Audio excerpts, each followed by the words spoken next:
Dalon ta sa pagpangamuyo sa gihapon no aton mga kauturan ini aton kabulo karong adlaw for some reason kabayan Ginoo magalambot sa ila. Kag aton pagpamalandong makita diri sa Mark chapter 10. Sa Mark chapter 10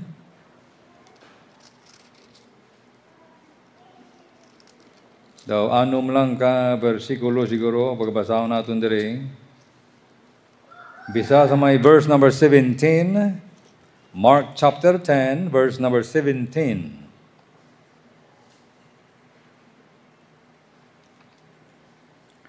Basahon natin ini sing sinabtanay, no? Basahon ko ang 17 and then you read verse 18, responsively we will read this, okay? Una ko diri sa Mark 10:17. And when he was gone forth into the way, there came one running and kneeled to him and asked him, Good master, what shall I do that I may inherit eternal life?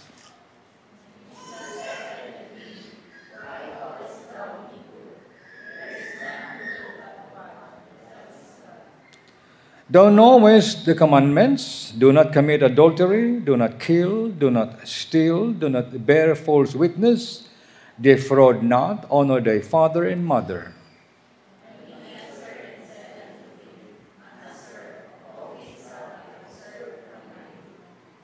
Then Jesus, beholding him, loved him, and said unto him, One thing thou lackest, go thy way, sell whatsoever thou hast, and give to the poor, and thou shalt have treasure in heaven. And come, take up the cross, and follow me.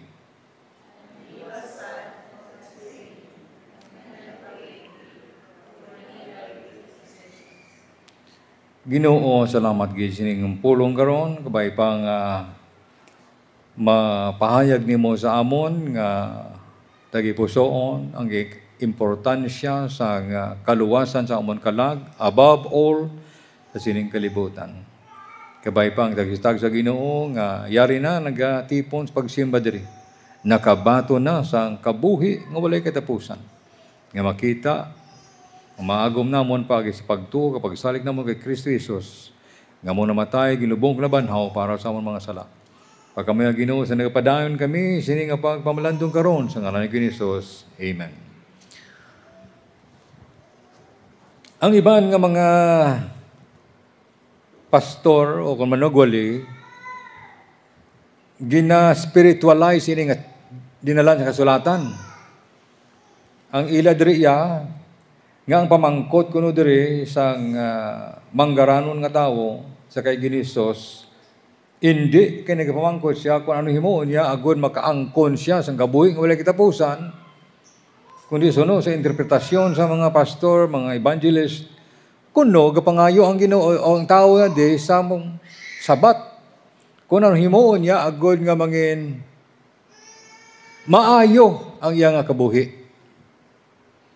Hindi na mo. Ang sa pagkamatuod nga pamangko dia, what shall I do to inherit eternal life? Ano himuon ko agud makapanubli ako sang kabuhi nga walay katapusan?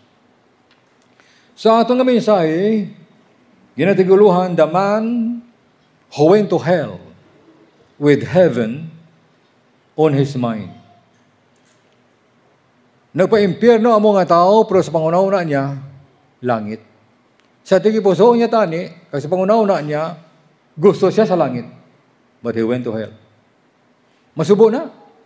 Masubo na nga kadto ka sa impyerno, pero gusto mo katani sa langit. Pero may isa ka butang, ginapangayo ang Diyos sa imo, mahapos nga butang, and yet, imo pangagin talikdan ini. So, actually, no matter how you approach the subject hanungod sa impyerno, ang impyerno actually is an awful thought. Hindi mo matungkad ang makahaladlok nga lugar. Kaya ang impyerno isa ini siya ka lugar of is a place of eternal torment. Waay katapusan, wala paway na. Nga sakiton ka, i-torment ka. Hindi wala na pawang nga sinabi, subong adlaw, ikaw ang sakiton, dason adlaw, ito naman siya. Hindi, forever. Waay katapusan na, nga sakiton ka, i-torment ka in hell. Kasakit kag unquenchable flames. Hindi mapalong nga dabdab sang kalayo, aras tupad nimo, sa balibot nimo, sa tunga nimo. It is a place of terrible memories and horrible thirst. Hindi ka pag tugdan sang Diyos nga malimtan mong tanan. No. You will remember everything. Kaya ginhambal na sa Ginoo dira sa Lucas Kapitulo 16, nanungo sa isa ka tawo nga nabugtaw sa mata niya, nadumduman niyang tanan. Ang ginhimo niya sining kalibutan. Kag ang grabe nga kauhaw. A place of eternal separation from the presence of God. Mahamulag ka sa Dios, kag mahamulag ka from everything nga matahom sa sining kalibutan. Wala na. It is a place prepared for the devil and his angels. Kung tani, ginaaman lamang ang isang Diyos para sa yawa, kag siya mga nagtunda. Pero masubo ang Ginoo maghambal siya, you depart from me, you cursed, into the everlasting fire prepared for the devil and his angels. Ihambal na sang Diyos sa tao. Ang isa pagiging nga masakit siguro is going to hell with heaven in your mind. Dumduma ba lang? No? Si Judas Iscariot, isa sa mga 12 apostles ang ginhandpick ni Jesus. Ginpili ni Jesus. And yet he was a devil.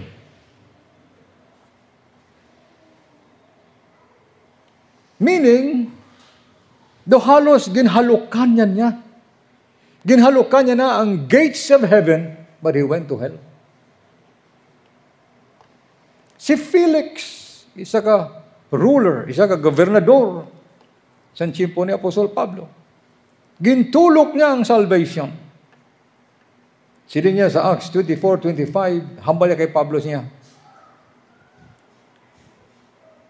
I will wait for a more convenient time. Gintanyagan siya ng kalawasan, gintulok niya ang kalawasan, nakita niya ang pagplastar kung paano ang tao maluwas. Pero siya, hulaton ko lang. Hulaton ko lang kung may convenient time ako. That convenient time never comes. He went to hell with heaven in his mind. Si King Agrippa, siya mismo na-allow sa kay Paul, sila niya, okay, Paul, you speak and defend yourself. Sige nga, Agrippa. But you know, sige nga, palapitan niya, nabatian niya, sila ni Pablo siya, King Agrippa, I'm sure, aware ikaw sa kasulatan, aware ikaw sa Old Testament, sa nagkalatabo, sa mga katauhan sa Israel, hari siya sa mga Hudiyo mo. Kaya nga Netanyahu, Prime Minister sa Israel, balaan niya kasulatan na. Pangulo ka sa Israel, ikakabalo ka salatan, balaan niya na. Mga na si King Agrippa, balaan niya kasulatan. He stepped up to the very door of heaven, but you know, he turned away. Dito na siya, sa gawang sang langit, nagtalikod pa. Isa pa kay Pangulo, si Festus. Nabatian niya man ang claims, ang ginatanyag sa iya, sang may balita, nga maluwas ka pagi sa grasya sang Diyos. Kay Pablo. Yun ang sabat niya. Hambal niya si Pablo, sila niya, ang imo paghambal is the ravings of a madman. Wakal na sang buang nga tao. Nabatian niya mang balita. He went to hell with heaven on his mind. I'm sure madamo sa mga senador, mga gobernador, mga hari, gaanto sa impyerno sining ation. They want to go to heaven, but they turn away. With heaven in his mind, they went to hell. Why magbalo damo sa mga rulers in hell? Pero hindi na siya mangin ruler dito, mangin kaangin na lamang siya sa parehos man niya nga tao nga mag-anto sa impyerno. Matuod ba nga ang tao maanto sa impyerno? Siguro dito sa impyerno, ginapokpok mo yung dughan, kung may dughan ka. Siguro ginakumos mo yung kamot, kung may kamot ka. But you see, sa mga ang tao sa impyerno, aharag niya parang kalag niya. But he will turn into like a worm. Kaya sa worm, naghalin ang tao.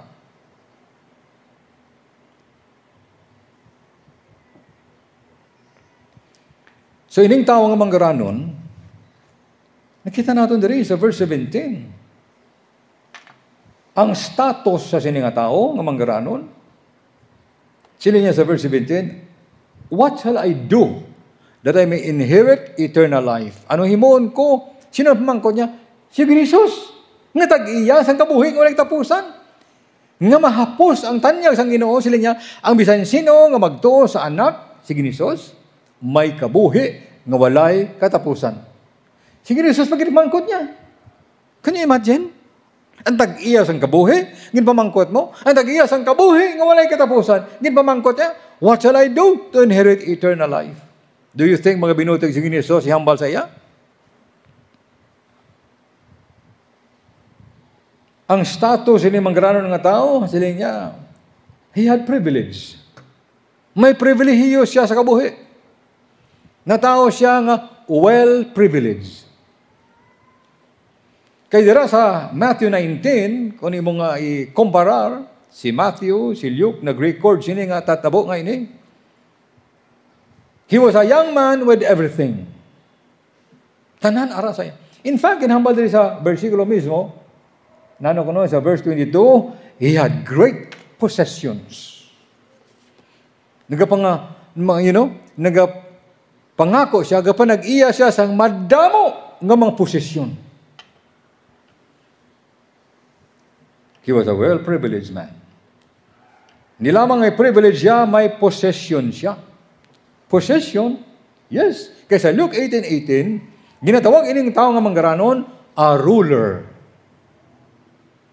So may possession siya, a ruler siya, gapangulo siya sa diin, sa sinagoga. Kilala sa komunidad, kilala sa mga tao. But he was a young man. Paano ang isa ka? How young is a young man? To me, sa akong pag-estimate, ining young man nga ini, he was probably not more than 30 years old. Kaya sa nasyon sa Israel, hindi ka man pagbatunon nga magpulo pangulo, magpatunga sa mga tao kung below ka 30 years old. Hindi ka papatihan. So at least, he was a young man, and he was a ruler, and he had great possession. Muna yung status. Like sa verse 20, he was a very moral person. Haman niya, sa verse 20, and he answered and said unto him, Master, all this have I observed from my youth. Agalon sila niya, tanan ini, nga nahambal nimo, nga hindi magpatay, hindi magpagkamit ng adultery, hindi magpangawat, hindi magkatakata, magchismis, hindi magdaya sa imo sikatao, pasidonggan, tatay kag nanay, tanana, natuman ko na. Ang pisa pa nga naibaluan kag kasalatan, I have kept that from my youth up. Meaning, he is morally upright. Di mahambal ka pa impyerno siya? Nakita mo ang tao diri nga palasimba? Maalwan sa ikatao niya? Philanthropy? O philanthropist, gahatag, gasupport, damos sa mga foundation nga naghatag sa mga tao? Hindi yan ang Diyos maluoy sa iya. Natuman niya, huwag may sa gamit adultery, huwag may sa kapangawat. Bisan sa buhay siya, huwag sa kapangawat. Huwag man siya nag-guba sa pangaboy sa ibang tao. Huwag man siya nag-chismis. Huwag man siya nag-defraud. Grabe, pagpalangga niya sa nanay at tatay niya, sumalawig ng kabuhay niya. Nga mapaimpyerno siya. You will see. He was a very privileged. He had possession and he had prestige. Amo ni napangita sang isa ka iloy gagamay. Muning handom sang ginikanan sila bata. Nga pag edad ya 30 pataas nga manggarano na siya. Mabuot. See? May posisyon, may privilege, may prestige. Amo na handom ta, di ba? Amo na handom ta sa atong kabataan. Amo na handom ta. What about ang handom ta nga at a young man, maluwas na siya. Nga nabato niya ng Ginoo. Nga ginalaga niya matudtod nga Diyos kag nabasa niyang pulo sa Diyos. Labaw sining mga butang. Nga mention anong sining manggaranon nga tao. But you see, amo nang gipangita niya. His status, now let's come to his search. Anong napangita niya? Ang napangita niya, ang kabalakan niya, amo ni, I may have eternal life. Gapangita siya, ga-search siya, kung ano himuon niya, agun maangko niya ang kabuhi nga walay katapusan. Meaning, kibaluan niya. Suno sa kasaguan nga nahabasa niya, nahibaluan niya nga may kabuhi nga walay katapusan. Nahibaluan niya nga hindi siya magdugay sining kalibutan. Nahibaluan niya nga bayaan niyang manggad niya. Nahibaluan niya nga talikdan niya yung great possessions. I want to live eternally with God. Bala niya na. Kaya nga napangita niya. Hindi lamang ina. You talk about the urgency. Ariyo, sa versikulo 17, verse number 17. When he was gone forth into the way, there came one running. Why sa sila nga nagapangalagag? Why sa iya nagapulupanago? Nagadalagan siya. Meaning, nakita niya ang urgency of the moment kasi kinanglan ko mabalaan gila yun. Ang kabuhi nga walay katapusan. And then, hindi lamang yun, gadalagan siya nga nakita niya si Ginisus in the way sa dalan. Man, Ginisus nga dalakat sa dalan, ginasunod sa mga disciples, gadalagan siya. Gusto niya gila yun nga mahingagaw, basi patay ko, nga maangkon ko man ang kabuhi nga walay katapusan. Pag atubay niya kay Ginisus, he knelt down. Nagluhod sa gila yun. Listen to me. Nagluhod siya. Silingon, nagpaubos ka gulingon niya. Nga saya nga pagkabig, ari na ang Ginoo. This Jesus is a special person. Special ini siya nga nabatian akon nga makahatag sa kapatawaran sa akon mga sala. Maangkon ko ang kabuhi walay katapusan. Hindi ang tanan nga tao gakabig kay Ginisus nga special. Hindi kay tanan nga tao nga nagaluhod magsimba makadto sa langit. Hindi. Kay ning tao kami mismo nagluhod. Hindi po sila ng tao nagaluhod siya nga nagasimba siya. Ang pagsimba bisa ano ang posesyon sa imong lawas. Kung ang imo tigipusoon nagapaubos tabangan sa Dios.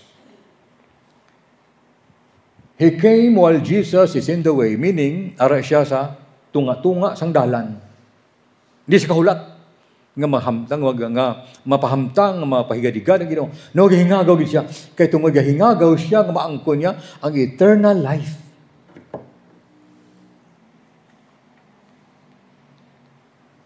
Kag nagpamalandong diri siya sa ikabuhi, ano ay ang himuon ko? Agud maangkon ko ang kabuhi nga walay katapusan. I'm sure nabatian niya. Naibaluan niya, napambalanungan niya, that it is appointed unto men once to die, but after this, the judgment. Nahadlok sa siyang kamaduran ng taong patay kag patapos sining paghukom. But after his search sa iyang Panginoon at ipuson, he was confused when he met the Lord Jesus Christ. Confused siya. Nga man confused siya. Ini nga tao nga manggaranon, pangulo, he was concerned about the right issue. Tsakto na ang tao dapat magpangita sa kabuhi ng walang katapusan. Mismo in the presence of the right person, si Ginisos. Mismo at the right time, in the right way. Wala ka lang pangitaon pa.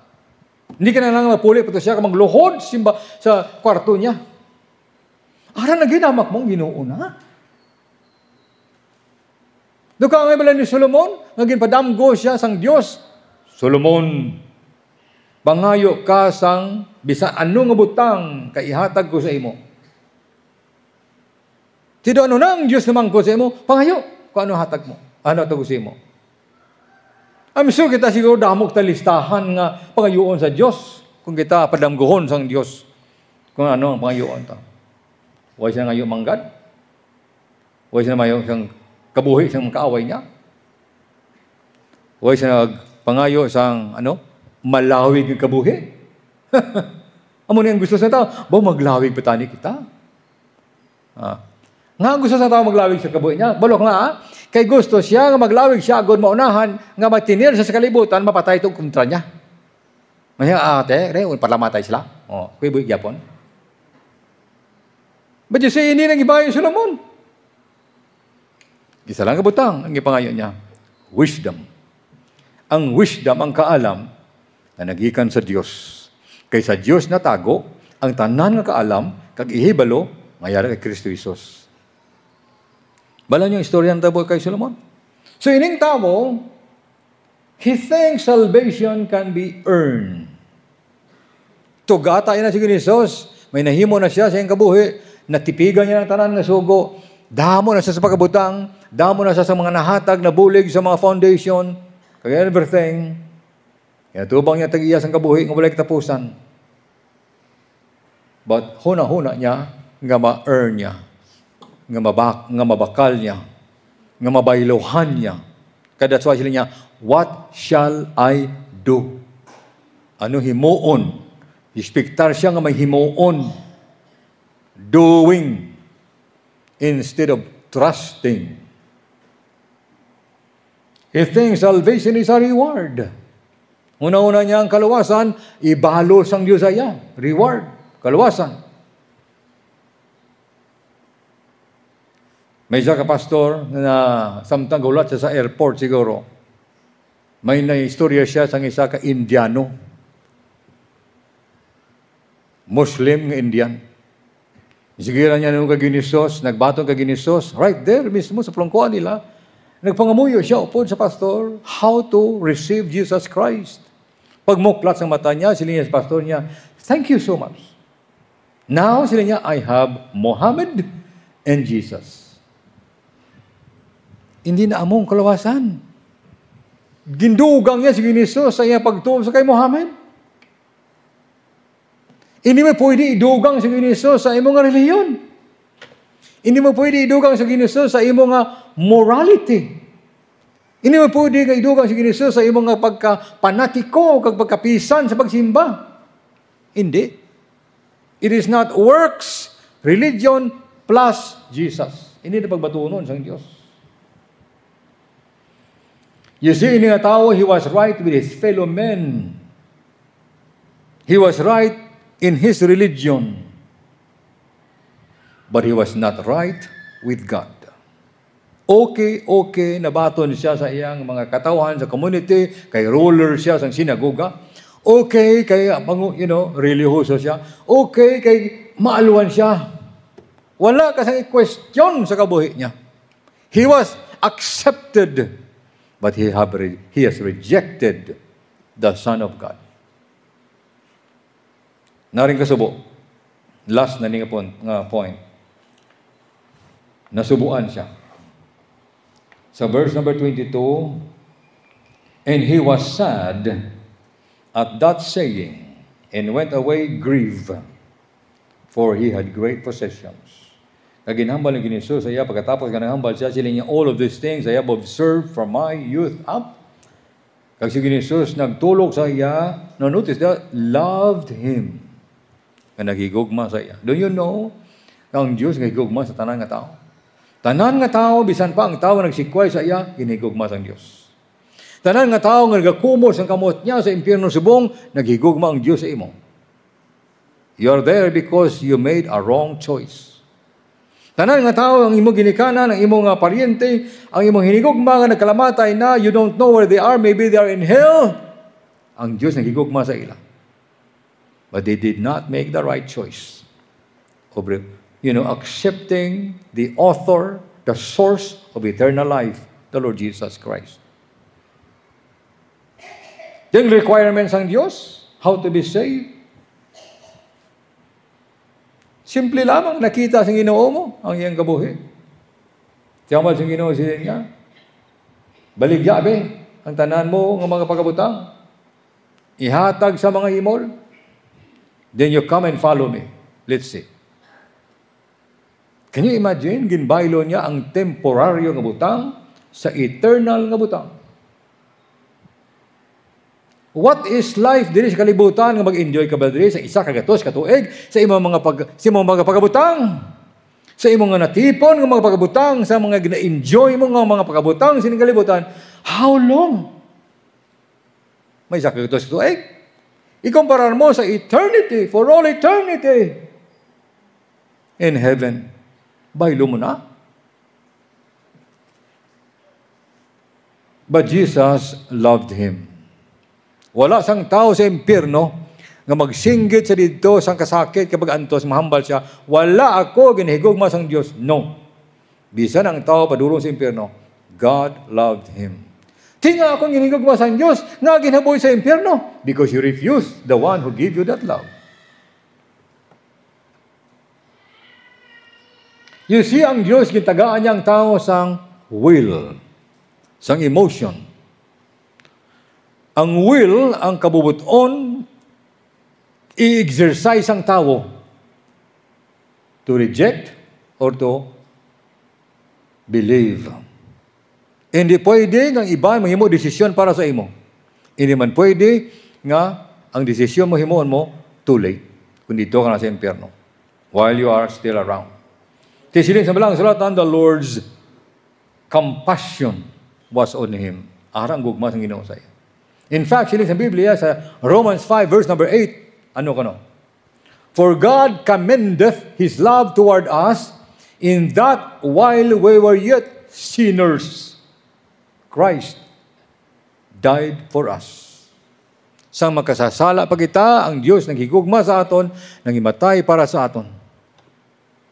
Tingha napatay ka kamakato sa impyerno. Ginsikway mo gani ang pagigugma sa Diyos. Ginsikway mo ang maghatag sa imo sing kabuhi walay katapusan. The confrontation, siling sang Ginoo di, one thing ang nakulang. Kaya kung tanin na mo namati siya, kaya man nagigpay himo, gapangayo siya, himo niya mo. Gamamang ko siya, himo niya, so hamalon sang Ginoo, himo niya ni. Ti karon na, i-challenge ko kamo. Himo niyo man bala niya ang ginhimo, o ginapahimo sang Ginoo, baligyan niyo yung balay, niyo duta. Kamagsunod kay Ginisos, agod man ko yung kabuhi nga tapusan. Hindi na mo requirements ang Diyos buong panahon. Mabatian mo na sa mga manugwali, nga mga prosperity gospel, mga pastor, balang gawali, hatag nyo inyong kwarta, hatag nyo inyong manggad sa simbahan, kay i-repay ka mo sa Diyos. Kabuhi ng walang tapusan, kabuganaan. That is prosperity gospel.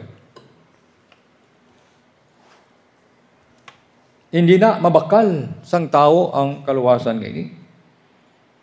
Tiyang tawag sang Diyos ay, sila niya, you come and follow me. Natulog niya mga disciples. Ay, hindi mga disciples, ginbiyaan nilang ubra, mga ngisda, way nagpangisda. Ang tax collector, way nagpangsukod boys. Ang mga ubra nila, ginpatalikdan nila. Amo manihimon ko? I'm sure he was so concerned sa iyang status sa community. More than sa kabuhing o tapusan, kamatag sa Ginoo saya. So ang ginimo niya di, you know what he did? He turned his back on everything but on the Lord. Gintalikdan niya ang tanan nga butang. Pagatubang kay Ginisos, si Ginisos ang talikdan niya, kinatubang niya ang tanan ng butang. So silin sa balang kasulatan, nagtalikod siya, grieve. nga masinulubon. Masinulubon from that time on, asa nga napatay siya, kag nagpa-impyerno. Dumduman nyo, isa ka tao nga manggaranon man, nga damo siyang patubas, insulod yung initanan sa iyang barn, sa iyang tambubo, kag hambal kalag, sila kaon ka, magpangalipay ka, kay aring tanan nga mga kabuganaan nga para sa imo. But that evening, ang Diyos nagkuha sa iyang kabuhi, napatay siya. Sino karon magapulos sining mga butang? That's why ini nga tao, I'm sure napatay siya, he was sad, masinulubon siya, hindi na siya makabalik kay Jesus. He was under the cloud, dula niya, ang magadulong nga panganod sa kabuhi niya. Ginhaboy siya sa masubo nga sitwasyon because he made an earthly decision, refusing the eternal decision of accepting God sa iyang kabuhi. He went to hell with heaven on his mind. Ginoo, kabay pang ikaw magpakamayo sining mga pulong nga kami Ginoo mag-angkon man sa kabug-atan sa madamo nga mga himata namon nga magparintihan kag mga kilala nga nagahuna-una Ginoo nga ginahimo nga maayo magdala sila sa langit without accepting the Lord Jesus Christ. Nga mo ang proseso kapanag-iya sa kabuhi nga walay tapusan nga mahatag sa tanan nga magtuo ka magsalig sa iya. Kag Ginoo pagkamayo sini tugyan namon sa kanang Jesus. Amen.